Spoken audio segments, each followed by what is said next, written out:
everyone.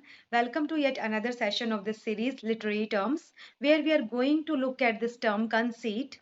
As per its definition, conceit is a figure of speech in which two vastly different objects are likened together with the help of similes or metaphors.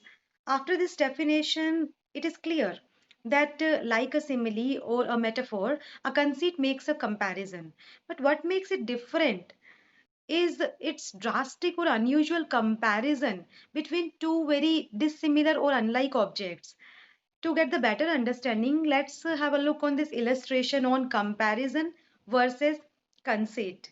If we see this example, you are a snail or you are as slow as a snail.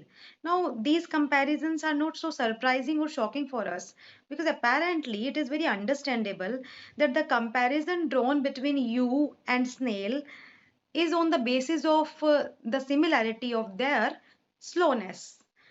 On the other hand, if we see the example of conceit, a broken heart is like a damaged clock. Now, after reading this comparison, we find it very unconventional. But after paying close attention on the underlying similarities of these two objects, we find a connection, and that is surprising to us or the readers. On the basis of the comparison, we can find is that since broken heart and damaged clock both seem to stop but can be mended with the time. So, such is the impression of conceit that they uh, arise, shock, or surprise, and also make the readers think in a new way and give new perspectives.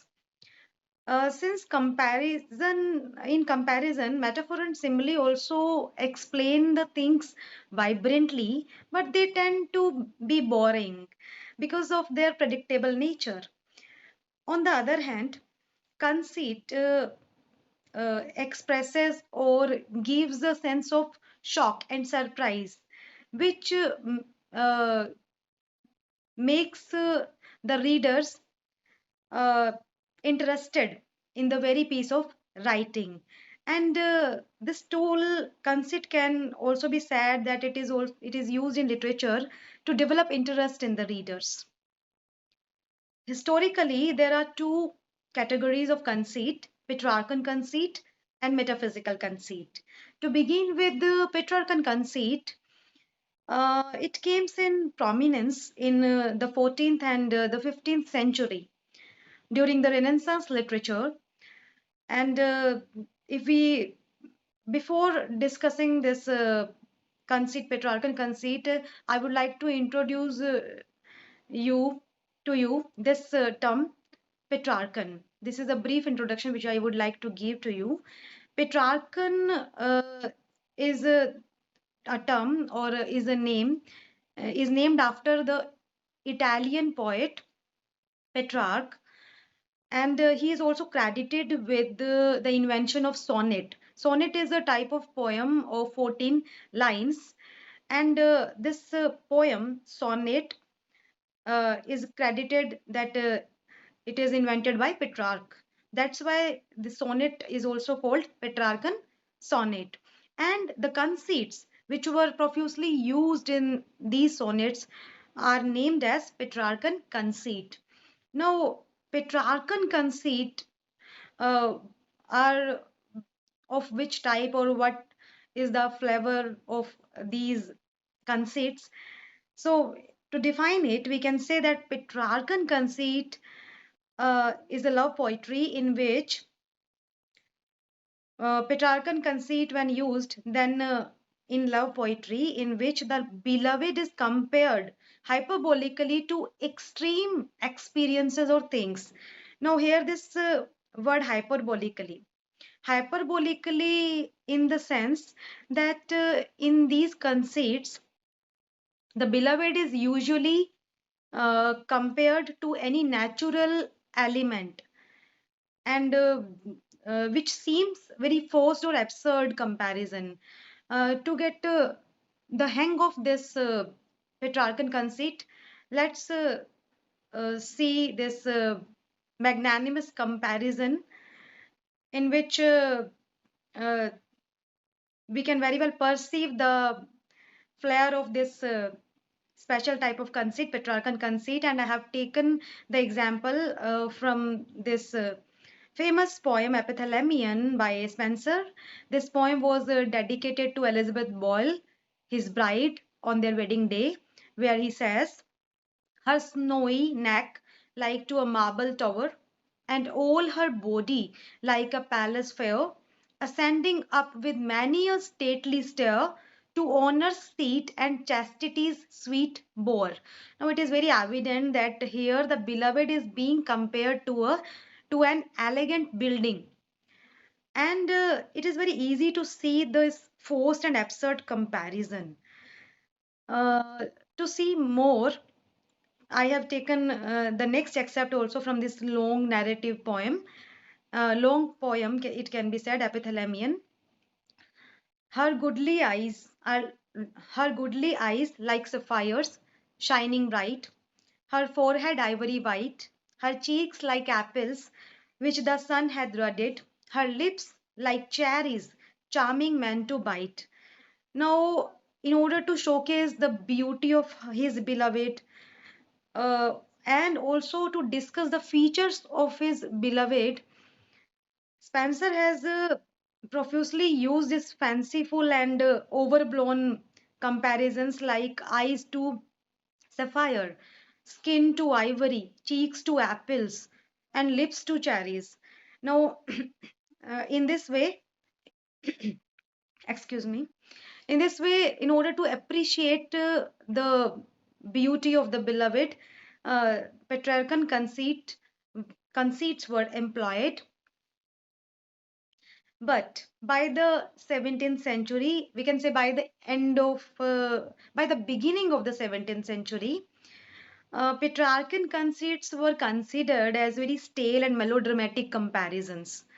And writers or poets like Shakespeare uh, even mocked it. The very example which I have taken to show you that how they poke fun on this fanciful and overblown conceits. It is from Sonnet 130, where Shakespeare is saying, my mistress' eyes are nothing like the sun. Coral is far more red than her lips red. If snow be white, why then her breasts are dun. If hair be wires, black wires grow on her head. I have seen roses damasked red and white, but no such roses see I in her cheeks. Now it is very noticeable here that he has very effectively mocked over those ridiculous, or we can say ridiculous or overblown conceits, uh, or Petrarchan conceit. Next is metaphysical conceit, and it is in the 17th century a school of poets, also known as the metaphysical poets, who are uh, credited for popularizing this conceit, and that's why it is also called metaphysical conceit. To define it, it is an imaginative leap made to compare two very unlike things and explore their similarities. Now, this word explore here giving a signal that to find out or to figure out the similarity or the basis of comparison, a reader needs to do a great amount of mental gymnastic. That only he can find the similarities in metaphysical conceits. Uh, with example, we can understand it better. And the example I have taken from this famous poem, A Valediction Forbidding Mourning, composed by John Donne, who is also known as the best exponent of these metaphysical conceit, whose conceits stands out in the arena of all the metaphysical conceits. The example here is where if I read the first two lines, if they be two, they are two so, as stiff twin compasses are two. Now, in this example, what Dunn uh, is doing, that he is comparing his and his beloved soul to the two legs of the drafting compass, and the fixed foot is compared to the beloved soul, and the other one, other foot of the compass is he himself. And in the further proceedings, he goes on to say to by making a complex argumentation that that as the two legs of the compass are separate, in the same way the bodies of the lovers may be separate, but they are always united or joined at the top, just as in the figure of drafting compass, which also reminds us the spiritual union of the two lovers. Now, now it's making sense, or it is getting relevant. But the very first impression of this comparison was very shocking and surprising. Now, after getting acquainted with these two conceits, Petrarchan and metaphysical, we can identify the difference of the sense made by these conceits. Petrarchan conceit can be credited, or can be said that it creates intuitive sense, or it can be understood intuitively.